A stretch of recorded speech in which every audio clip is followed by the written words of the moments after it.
meeting is being recorded. Welcome, everybody. My name is Patrick Snow. I'm host of the Patrick and Mary Unstoppable Author Interview Series, where we interview inspiring authors from all over the planet to share their message, their journey, their hope and inspiration. And today we've got a special guest. Her name is Teresa Callahan. She's been a friend of mine for many, many years. Teresa and I both actually graduated from the University of Montana back in the day. Go Grizz. Go Grizz! Yeah, and so we're super excited to share with her a message today. Her book is titled Managing for Performance, Building Accountability for Team Success, and she has become an expert in helping great leaders build high-performance teams. Her background is in the insurance business, the consulting business. She's also a professional speaker, a life and business coach and consultant. And within about the last 5 years, she's also recently launched a retreat to Tuscany in Italy. And she's done numerous retreats to Tuscany. And we're going to talk both about that and her book. So her book, again, is Managing for Performance. Her retreat program is Retreat to Tuscany. So it's managingforperformance.com and then retreattotuscany.com. And she resides in Missoula, Montana. But before that, she's raised her two sons in Issaquah, Washington for many, many years. So she's very familiar with those of you in the Pacific Northwest. So without further ado, please join me and welcome my longtime friend, Teresa Callahan. You're going to say good time friend, weren't you? I almost said that. Yeah, long time friend. Totally fine. Whatever works, Patrick.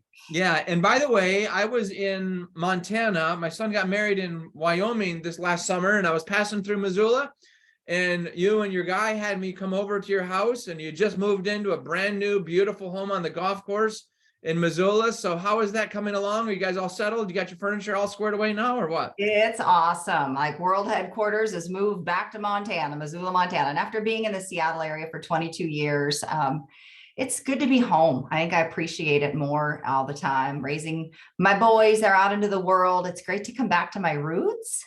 And world headquarters has a new space, and we got lots of snow last night. So I really am home now. I'm like, really, oh yeah, it's cold here. But yeah, it's been a great journey and it's been really fun. I was a State Farm agent in Missoula, Montana, and the company relocated me to the Seattle area when I moved into leadership. And I was the first female State Farm agent in this town. There are 9 agents total.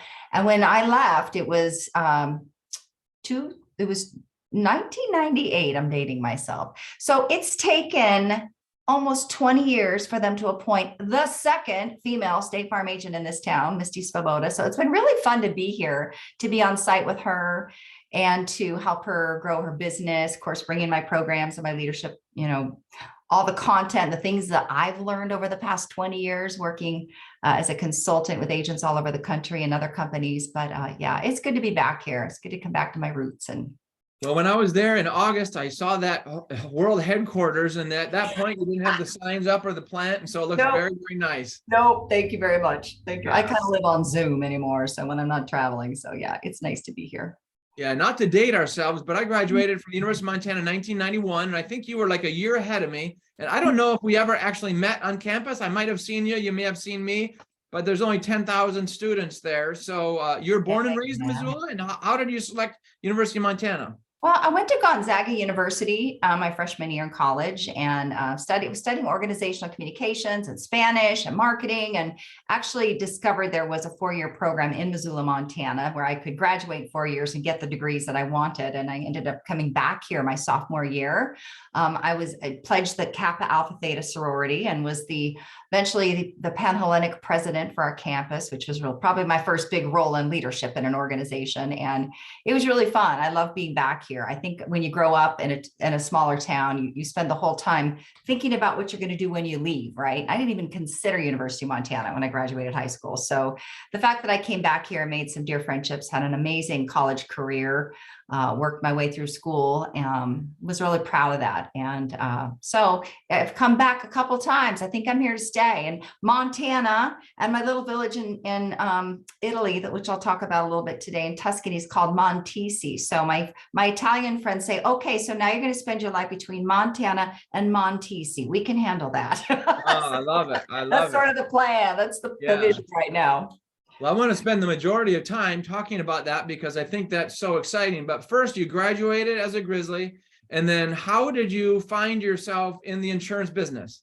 Well, my mother-in-law was a very high-performing State Farm agent in Austin, Texas, and I had a lot of people approaching me about what you can do next. And I had a bit of an entrepreneurial instinct about me. I knew that, but knowing someone who was successful introduced me to State Farm Insurance, happened to be the company. And I don't know that anybody grows up and says, oh, when I get older, I'm going to work in insurance. When I grow up, I'm going to work in insurance. You know, this isn't the most sexy industry anybody could ever think of, but it's been a very stable. And I think after everything we've been through with the pandemic and everything else, I've seen my clients who sell all lines of insurance really stabilize their businesses, continue to scale.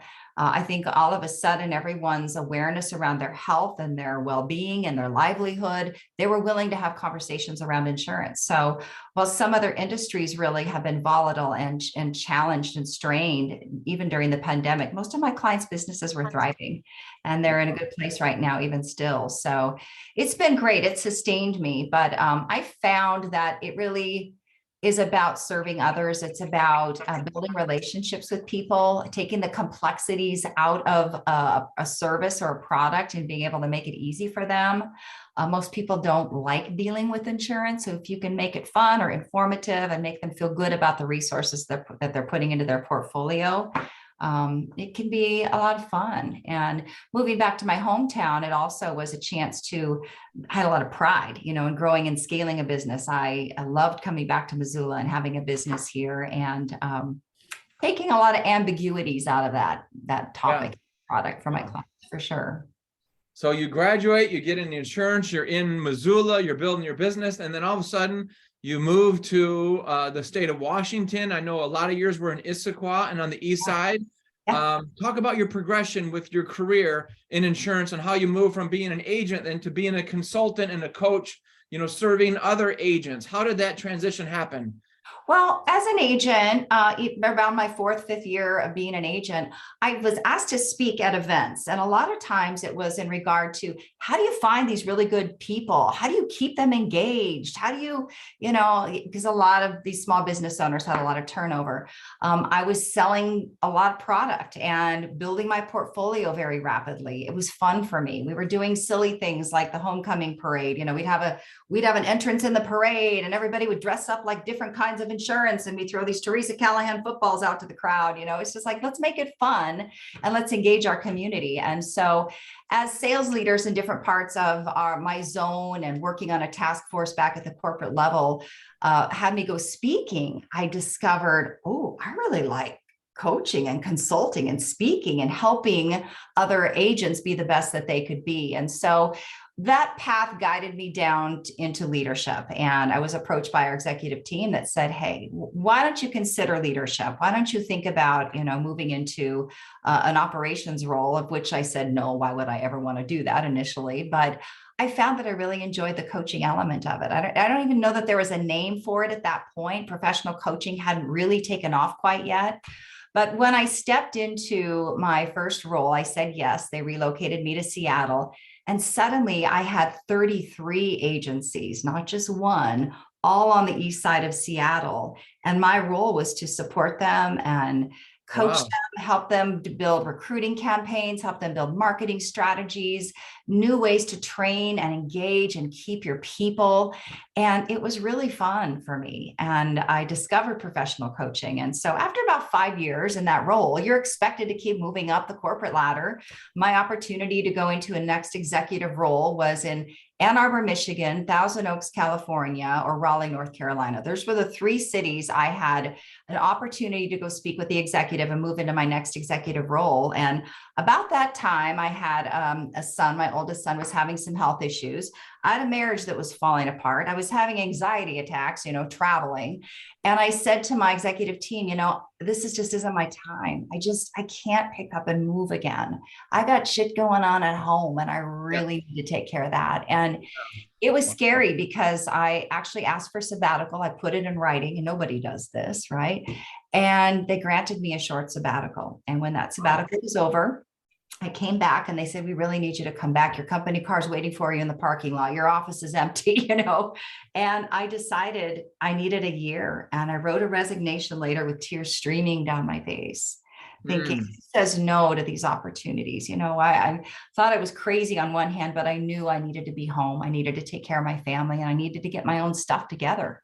So during that time, the company kept bringing me in to do contract work, projects, oversee agent diversity. Why don't you get Colby certified and work with our developmental agents? And before I knew it, a coaching career was starting to unfold. You started getting these independent clients. The clients started coming in. Yeah, totally. And I learned about the International Coach Federation. I signed myself up and started driving up to Vancouver, BC from Seattle for these 3-day intensive workshops. And I went through all the professional coach training. And when I discovered the company still could utilize my talent and I still could make an impact on a contract basis, it'll be 20 years next July. Can you believe it?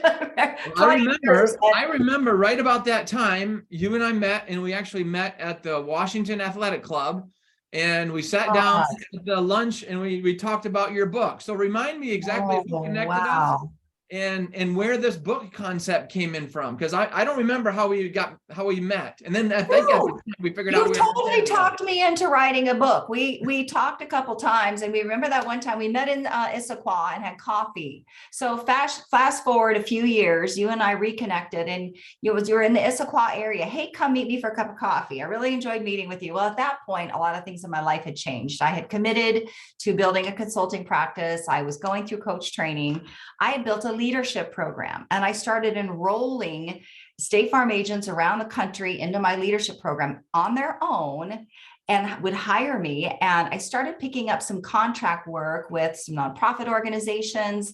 I was Colby certified, and I had met another colleague who was bringing me into Microsoft. I had some engineering firms that I was working with. But I remember sitting with you and having coffee, and you said, well, have you ever thought about writing a book? And the minute you said that, I felt like, oh my gosh, I'm going to be found out. I felt like a fraud. Like, who am I? He just found out I have all this content. And I said, Patrick, that's silly. Who would want to read my book? And you said, Teresa, you have already developed so much content. You have this 6-month leadership program.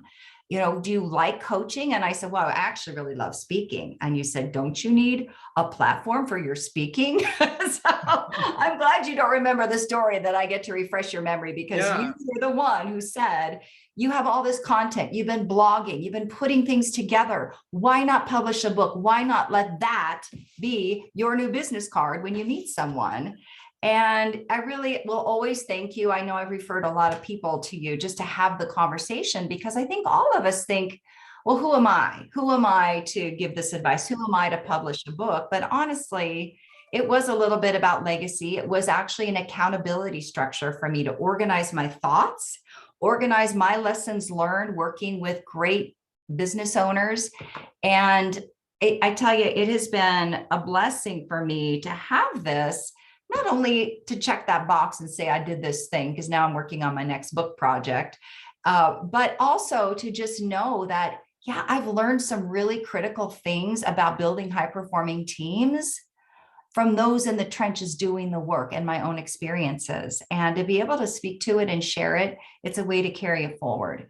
And I never wrote a book for the purpose of making money on a book or being a famous book publisher or anything like that. It really was owning my work and finding a platform to give back in a really different way. So my 6-month leadership program has continued to evolve.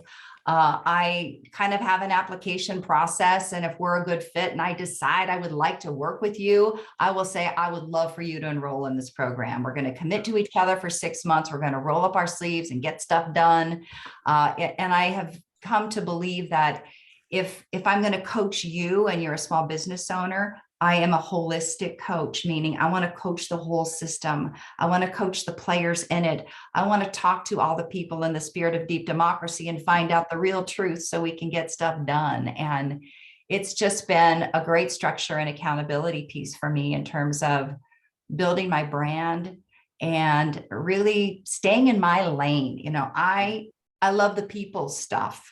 That's my sweet spot. I can sit and design a marketing plan with you. We can talk about business strategy, but this taking the mystery out of the people stuff and why people do the things that they do and being the best leader that you can be to inspire them to their greatness or help them leave.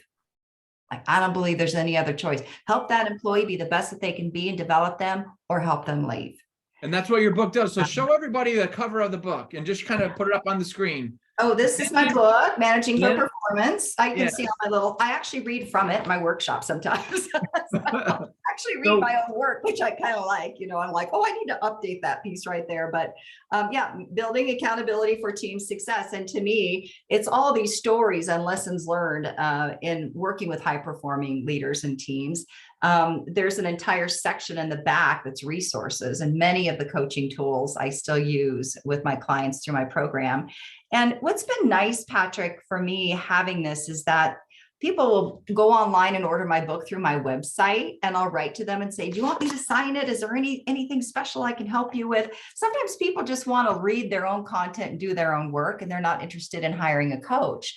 They're intimidated. I'm finding a lot of people will reach out to me and feel like they've got some cleaning up. You ever have a house cleaner and you clean your house before the house cleaner gets there? Because you don't want them to see how dirty and bad things really are, right? It's kind of the same when you're working with small business owners. I think it's very intimidating. It's lonely. It can feel very isolating. People judge themselves like, I should be better at this by now, right? And I mean, I have 30-year agents and 30-year business owners. I had a company last week reach out to me, and it's the director, one of the directors within the organization. And she said, our executive team's really struggling and we need help with the people stuff. And so we had a great conversation, and it takes a lot of courage to reach out to someone like me, I think. And so show us the cover again and describe this. Looks like a barcode with all these people holding up parts of the barcode. So talk about the inspiration behind that. It was really fun. I had a lot of fun doing research on what should a book cover look like. I'm not a super creative person, really dreaming up this stuff, but this image spoke to me because it did look like a barcode, like a business. You're trying to scale and scan and become something. Automated. Yet it's kind of messy because the bars are falling over and things aren't in place exactly where they're supposed to be. This person's up here reading. This one's like doing pole vaulting over the bar. This one's doing the splits. She's like, oh, I'm so happy. Look at me. This one's doing high kicks. And this one's on his ass, frustrated as you know what. And I think when you're managing people and you're building teams, all this stuff happens. And sometimes it happens all at the same time. So I had a lot of fun with this image, and it really does play itself out no matter what stage you are in the business. I work with a lot of business startups, and people's stuff is really messy, and you think you know what you want, but then you become something different. And I'm coming to believe that we're always evolving. Like one of these bars moves over all the time. And if we're not nimble and quick and resilient, then we're probably not going to make it. So it's kind of like herding cats, wouldn't you say? Yeah, it is. It's so dynamic. And the biggest conundrum, the biggest challenge, I guess, I see business owners facing and team leaders within organizations. I worked with a lot of managers within Microsoft for a period of time, and they're so good at the work that they keep getting promoted because they're so good at the work, or they're so good at the work they decide to launch their own business. And then they wake up one day and discover that their number one responsibility is the development of people. Yeah. And they're not so good at their people skills. Nobody taught me that stuff, and I had a business owner in Chicago I've been working with for years. And he said, I wrote it down when he said it to me, and I've used this example at speaking events for years. He said to me, Teresa, if I knew then what I know now, I would have got my degree in human psychology, not business. Wow. And it kind of summed it up, because human beings are complicated. Yeah. We're and in today's world, we're praised for we're we're imperfect people, right? You're imperfect. You're perfectly imperfect, just the way you are. Well, if we believe that's true, why do we take all these imperfectly perfect people, human beings, and put them together and expect it to be perfect? Yeah. I mean, you think about any relationship you've ever been in. I've officiated a couple of weddings this past couple of years, and which was an absolute honor. And one of the things as I was reading was this whole concept that we're expected to be these, be perfect in relationship, right? Our relationship's supposed to be perfect. We don't have problems, right? And it's like, no, we're messy human beings. Why do we think we walk into a relationship and suddenly we're perfect? And why do we as human beings walk into a business setting or, go to work and expect to be a perfect team? It's a lot of work. And if you don't love people and you don't love developing people, you shouldn't be in a leadership role, because that's the number one responsibility that I've learned. I love it. I love it. Our guest today is Teresa Callahan. The book is Managing for Performance, Building Accountability Through Team Success. And if you want to follow along online, managingforperformance.com or retreat2tuscany.com. And I love your background with State Farm, but I think they made a mistake many years ago with all those State Farm insurance commercials that we see on TV, and they picked that spokesman, Jake, Jake from State Farm. I think they should have picked Teresa from State Farm. And I think you would have done a better job than him. It's okay. I bleed State Farm, and, I love the industry. I think it's so dynamic, but there's a lot of good people. And I've been so honored and privileged after all these years. Like I said, it'll be 20 years since I went on sabbatical this coming July. Everyone teases me that I'm still on sabbatical, 20 years later, but I have coached executives at all levels of the organization, from the corporate level down to, the agents in the field who will hire me directly. I'm leading right now a leadership academy for team leaders within agencies. That's been a lot of fun, where I'm bringing them all together with me in New York in December. And we're going to have a celebration, a workshop and a celebration dinner at this rooftop restaurant in the Bronx. And it's just having the freedom to be creative and be outside the box a little bit and do things a little differently. And it's an honor, absolute honor. So how can team leaders, or, what's important about helping great leaders build high performing teams? How does one do that? Well, you better love people. Like I said earlier, I think most of my clients and people I've worked with, very high performing business owners, very high performing managers within organizations, discover that their biggest challenge is the people stuff, taking the mystery out of why people do the things that they do. And if you can make sure you've got the right butts in the right chairs, and then you've got accountability measures in place at all levels of the organization, it's a lot easier to hit your targets and hit your success. And with the people work that I do, that's a lot of it, helping take the mystery out of why they do what they do. I became a Kolbe certified consultant, KOLBE, using the Kolbe concepts years ago. And it is still the number one tool that I use. And it's often my lead-in. It's often the first piece of work that I do with an organization or with a team, is to take them through a Kolbe workshop. And it's a talent-based assessment tool that shines the light on what's right about you. Even the language in it is all about what's right about you. And how do you use your talent? How do we leverage that at work to get the kind of results that we need? Sometimes I find with organizations, it's just a matter of rebalancing the team talent. You might have the right person in the wrong job. Or you might have someone who's striving and pushing towards a certain career path, and this organization is not going to be able to support them. We have to be better at helping people leave. But to be a great career coach, to be a great developer of others, to be a great coach, we've got to take a little step back and assess what's right about these people. Where are they stuck? How can I help them be the best that they can be? And for me, that is the number one essential element in building a high performing team, is the people. And when you get the right people in place, it's easy to build a good culture, a great work culture. And the people come together to co-create that. It's about values and belief systems, right? How they see the world. And if those things are similar, it's also easy to attract more of those people into that work environment. So what are the essential elements that set apart these high-performing leaders from others? What are some of those elements? I would say the first is an absolute desire to serve others, an absolute desire to develop people, leaving legacy. A lot of my clients have this theme of legacy. I have them build a mission statement, and it's part of our work when we first do work together. Self-awareness. The first exercise I do with my clients is called a leadership wheel exercise, where you self-assess your level of satisfaction in your role today as a leader of your team or the leader of your business, and rank yourself on a scale of 0 to 10. And when they do this exercise and draw a new outer perimeter of their wheel, it's like, if this was a real wheel, how bumpy would your ride be, right? And when someone will give themselves a 3, and when it comes to recruiting talent, I'll say, well, what makes it 3?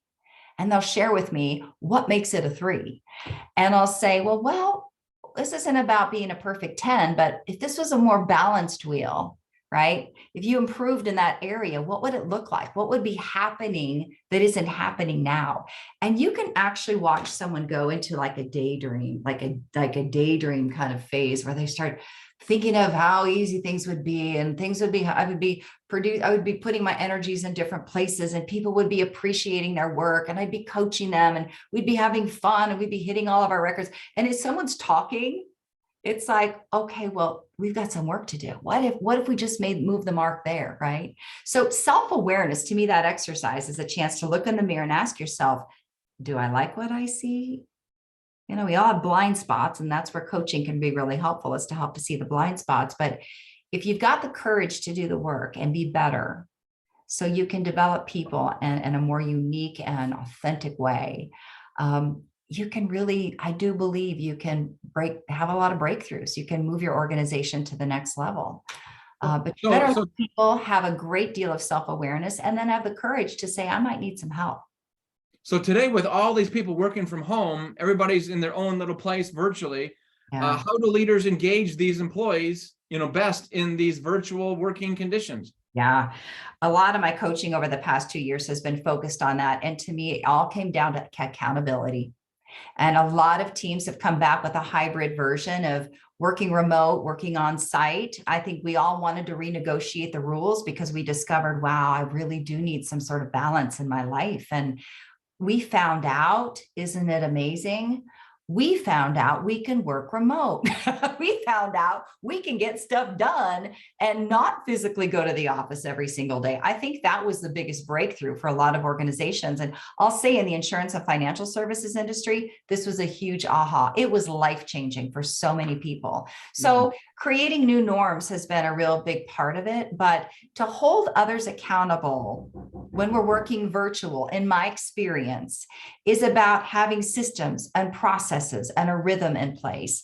I've helped a lot of my clients put together what I'll call a daily routine planner with everybody on the team. 8 a.m., 8:30, we're going to do a team huddle. Jump online, jump on your phone, use your Zoom, whatever it might be. But it's syncing with one another and checking in. I also think we all need a scorecard, and a scoreboard. How am I doing throughout the day? How's the rest of the team doing throughout the day? What's going on within the organization? Full transparency. And so a lot of my clients have implemented systems where they can see visually what's going on for the day, and it's accountability, it's metrics. I mean, imagine playing a basketball game and not having a scoreboard.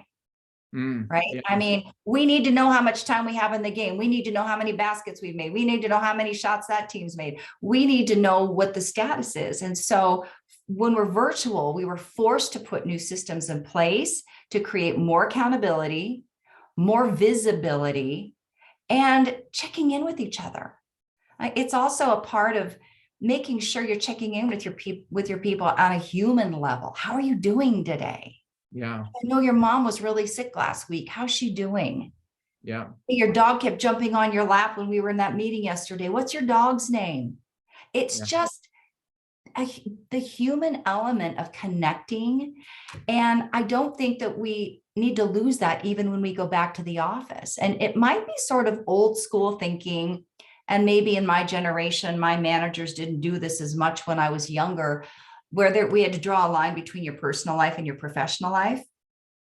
And today's world, I mean, I raised 2 boys and they're in their 20s, and they want to feel connected and be friends with the people they work with. And I think now more than ever, we need to realize yeah, there is a bridge here, and we want to get engaged with that whole person. What's going on in your life personally? How is that impacting and or supporting you at work? Well, What I can think that's evolved in your, own development and your career. You were in sales, building an agency. Then you got into the management side of things, supporting 33 agents. You took that sabbatical, you focused on your dreams, your goals, your visions. You wrote this amazing book, Managing for Performance. And somewhere deep down inside, there was still another dream, another goal that I know you wrote out on some goal sheets. And that was, to escape to Tuscany, to take what you've learned in corporate America and apply that towards, women maybe, and relationships, men and women. So talk about the early visions of what you kind of thought about, and then talk about how Retreat to Tuscany came to be. Yeah. Okay. So a little pivot, maybe a breakthrough in awareness. And it was about 5 years ago. I was in the back of the room holding space for a good friend of mine. It was one of her first conferences. And actually, she got up on the stage for this to kick off this day. She said, what's that one thing you keep hearing yourself say? Someday I'm going to do this. Someday I'm going, like, this is not a dress rehearsal, right? This is your one precious life. And I have said this to clients before, but the moment she said it, I could feel the tears sting my eyes. And in the back of the room, here I am helping her hold space for this incredible, event. And I just uncontrollably, tears were streaming down my face. And the one thing that I had kept saying to myself for 10 years, almost 10 years, was someday I'm going to return to Tuscany. Well, that was a time When in you my say life. return, so you had been there earlier. I'd been there once before, many years ago. I was still married at the time. Things were starting to feel a little off for me in my personal life, and my professional life was feeling a little uncertain at the time. And while I was in Tuscany for the very first time, I think I felt sadness for not being able to appreciate being in the moment. I think I was so in my head that entire trip. I was already starting to mourn the possible loss of my marriage. I had stuff going on at home that was distracting. And it was really hard for me because I wanted to embrace and appreciate this time here. It was so beautiful. I fell in love with the people. I fell in love with the countryside. So fast forward, all these years, almost 10 years, I always said, someday I'm going to go back. I had been divorced. I had rebuilt my life, raised 2 boys as a single mom, and was running my own business. And when she said that to me, and I heard my voice say, because I'd said it to so many people, someday I'm going to return to Tuscany. It was so emotional. Like, I need to go back, as if I had left breadcrumbs there that I needed to go back and find. Like, it just felt compelling to me to do it. So I went home that night. I didn't tell a soul I did this, but I booked a one-way ticket to Tuscany. I was moving around on my calendar. I'd reached out to my ex-husband and I said, if I went away for a couple of weeks during this time, I knew it was like a period of time when the boys weren't in sports, because I still had one of them still at home. He was in high school, and I wanted to be a responsible mom. And I found this block of time that I thought made sense. Well, I bought a one-way ticket. And the minute I pulled out my credit card and hit the send button, Patrick, it was like the floodgates just came open.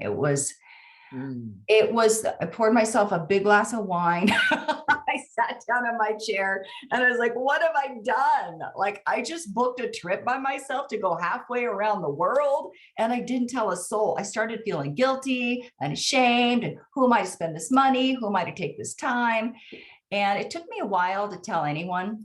I told a couple of my dear friends who I trusted. And of course they freaked out. They're like, why did you only buy a one-way ticket? Like, what's going on? Right. And the truth is I didn't know how long I needed to stay. Yeah. I didn't know how long I was going to stay. I just knew no one was invited, and this was something I needed to do for myself. And so fast forward. By the way, you talked about a second book. I think your second book could be titled Returning to Tuscany. Yeah. I love that title. Maybe so. It's been such a beautiful journey. And when I got there, fast forward 6 months, whenever it was I arrived, I found myself on this beautiful terrace. How long were you there, by the way? About 2.5 weeks. Okay. By myself. I had never traveled. I mean, this is crazy, right? I mean, who takes themselves halfway around the world all by themselves? You know, it sounded kind of reckless, but super exciting. Like, so I started telling people and justifying and realizing I don't have to justify what I'm doing. I know what I'm doing, and it's just edge work for me. This is scary as hell, but I'm going to go do this. I'm going to see what comes of all of this, right? And while I'm there, I'm writing, I'm journaling. When I felt brave enough, I started blogging and writing and publishing, even on Facebook, my journey and a picture of the view looking out over Montepulciano. And what I found, Patrick, in my journaling with myself was so much forgiveness for myself and everything, just choices I'd made and things I'd been through, forgiving my ex-husband, forgiving, you know, people in my life and things that had happened to me. And it was like my heart just burst wide open. And not only was I able to do some healing in that moment, in that period of time, there also was so much love I was able to receive. And I met people, and there's another whole story and book project probably around the person that I met. There was a guy involved. Yep. So you go to Tuscany. We can save that for another interview. Under the Tuscan sun, raging love affair, and it was wonderful. And it helped me fall in love with Tuscany, and it helped me learn a lot about myself that I was kind of afraid to learn, and places I needed to go. And it was just so lovely. And while I'm there, I've been talking with my executive coach, because I've always had coach presence in my life. And I said, you know, I really want to go back to Tuscany. And I was in the process of creating retreats. I mean, I've been designing events and retreats and programs for my whole career. And she said, well, maybe someday you'll have a retreat in Tuscany.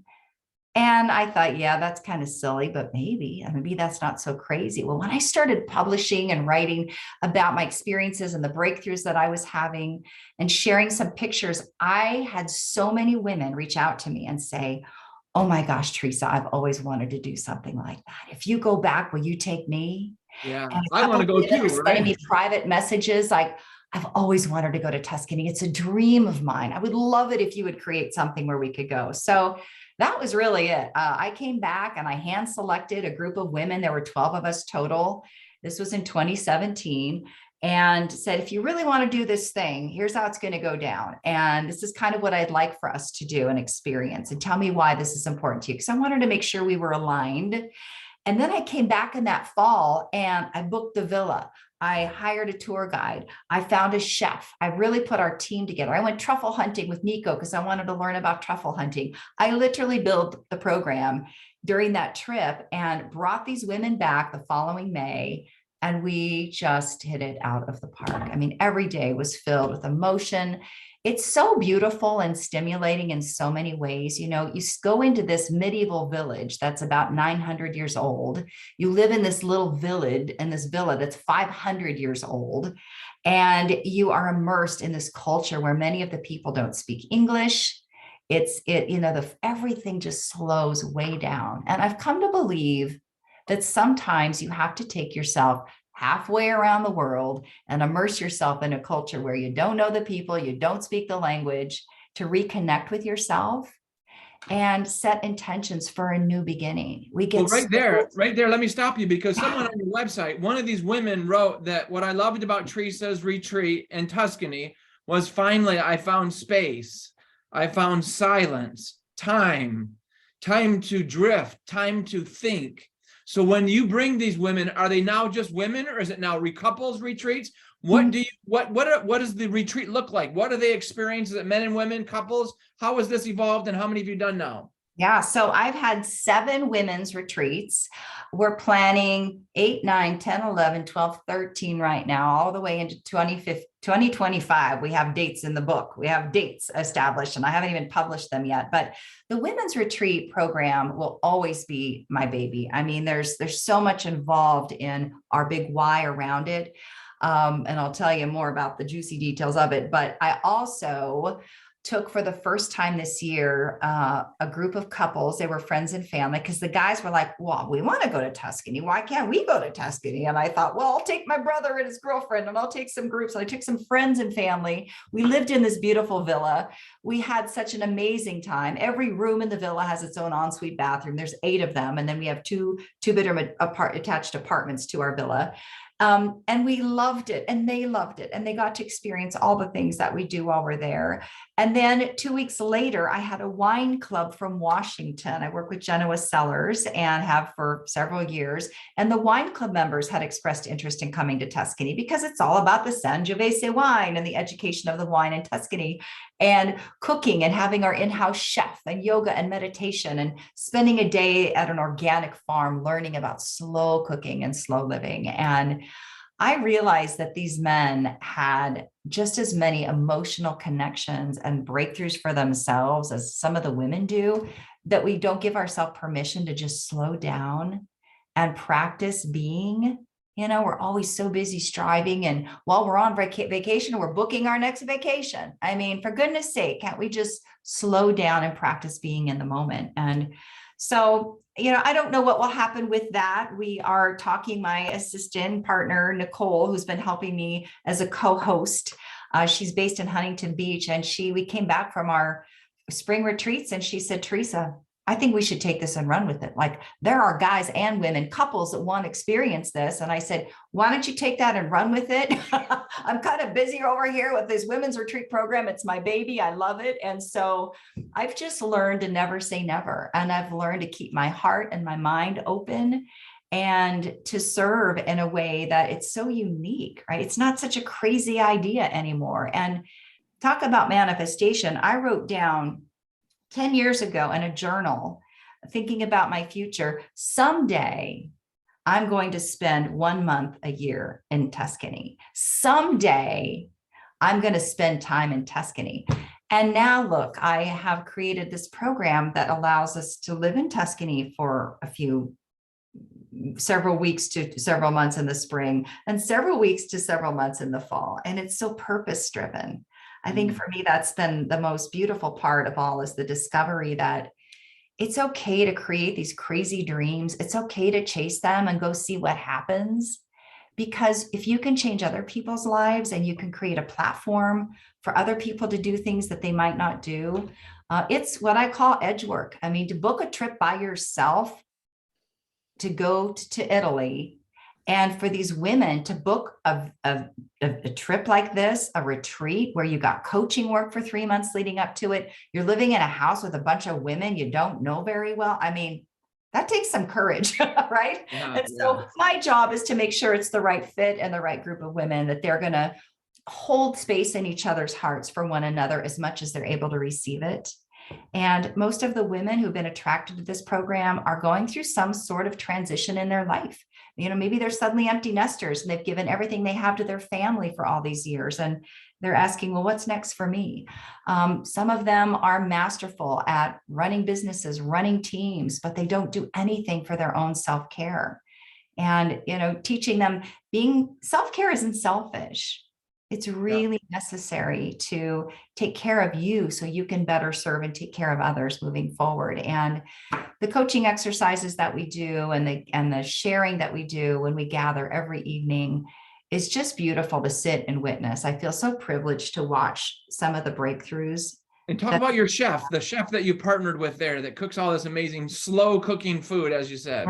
Chef Nora, she is part of our team. I mean, and to watch her take over the kitchen and greet you. I mean, we walk in the door from Montepulciano. We've been hiking into the caves and wine tasting. We go to meet a family that makes their own cold pressed olive oil. And, you know, we're in the van and we come home and you walk in the door and these flavors just wafting through the air. You know, you can smell the kitchen and we all gravitate towards the kitchen. And there's Chef Nora with this big smile, just waiting for you. And we'll stand with her and make pasta. We'll roll out gnocchi. We'll make sauces together and we'll chat. And it's the gathering around this table and cooking together and sitting and breaking bread together and talking and sharing. It's very emotional, right? It takes us back to other times and places in our life when we felt safe, when we felt loved, when we had connection. And what's that? Felt connected. Felt connected, yeah. And some of these friendships, these women don't know each other very well. even when they arrive, we've done 3 months of Zoom coaching, but I mean, some of these friendships are lifetime friendships. I have every group has its own WhatsApp group.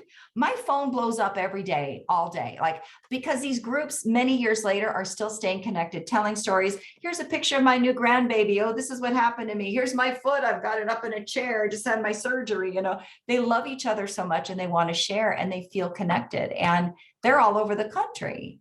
And Wow. so it's good work. I'm proud of the work and I feel so honored. And it's just so cool to be able to do something that you love so much. And you are leaving you are leaving your legacy. And if you look at the chat box, there's all these people saying, well, I want to get in. I want this. Good. I need to open the chat panel.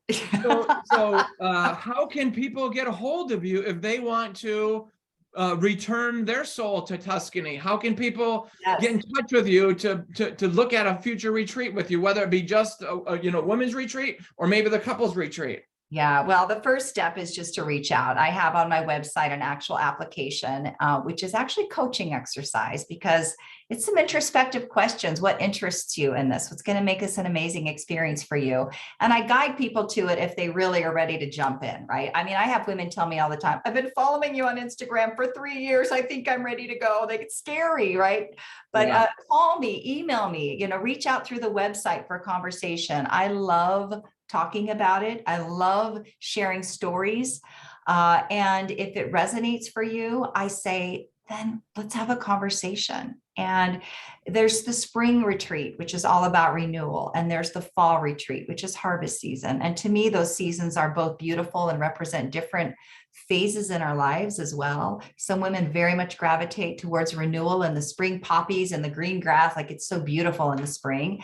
And others really love harvest season. They like the warmth and the beautiful golden rolling hills and all the food that's available to us that time of year with harvest. And so we are continuing to grow and build. I love to keep my groups to about 8 to 10. I'm learning is about perfect. I'll do 12, but I love the one-on-one time I get to spend with my clients, because I'll get some one-on-one time with them through coaching. They'll spend time together in some group coaching, preparing through fulfillment or inner ally, setting intentions together. And then while we're there on retreat, it's important to have that quiet space for one another and each other. We do some journaling. It's beautiful to just watch it all unfold. It's different for everyone, but yeah, I'd love to talk to anyone who's interested. I've had families and groups reach out to me and say, could you design something for our group? Could you tell us more about this and help host us? I had a guy reach out to me. It was actually at an event, and he said, I've been watching you and I've got some friends, very evolved men who I think would really love this. If I gathered a group of men together, would you take me? And I said, yeah, of course I would. Right. And so I'm just trying to pay attention to what's trying to happen right now. And it's a nice balance. I mean, obviously I'm running two very dynamic, different businesses, but it's kind of the same. It's about being in service to others. That's what you're doing. You're in service to others. So the website is retreattotuscany.com. Again, retreattotuscany.com. That's where they can learn more, to book a conversation, to fill out an application. How can people get a copy of your book, Managing for Performance? Yeah, go online and order it. And if you send me a direct email or a message and say, Teresa, I'd like a copy of your book. I do these promotional, whenever I'm speaking events, and it's $20 and free shipping. I'll pop it in the mail to you, versus the online. I think it's a lot more expensive and there's shipping fees involved. So contact me directly if you want a signed copy. I'd love to get you a copy. And yeah, going through the website is probably the best, because then I can learn a little bit about you and I can even sign it if you'd like me to. Very good. So we're going to finish up this amazing interview. I could talk with you for hours and people want to know more. I know. Thank you. And so Mary West is the inspiration behind this weekly author interview series. And that's why we called it the Patrick and Mary Unstoppable Author Interview Series, because her middle name is Unstoppable. We call her MUW, Mary Unstoppable West. So I want to ask you, as we conclude, how does Teresa Callahan define the word unstoppable? What does that mean to you? Because when you bought that one-way airline ticket, you were being unstoppable and nothing was going to stop you from that vacation. Yeah, unstoppable to me is just believe in yourself. Do those crazy things. Say yes. Say yes.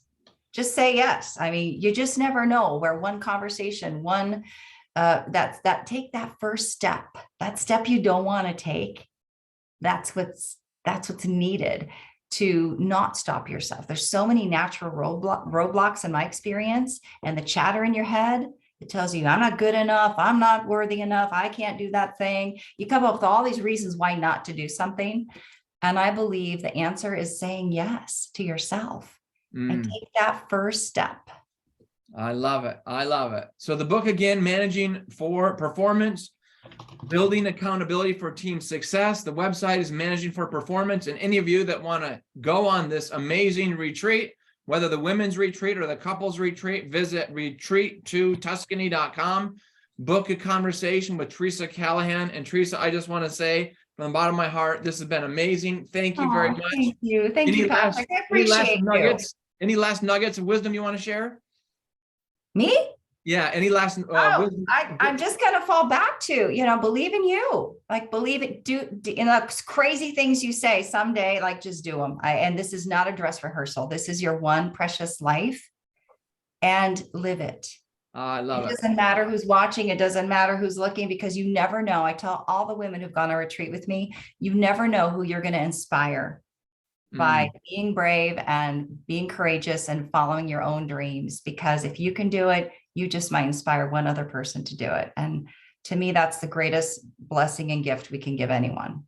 All right, Teresa Callahan, let's give her a big hand. Thank you so very much. Thank you. All right, I'm gonna change this to the gallery view, and then Mary, do you want to hit the end record button?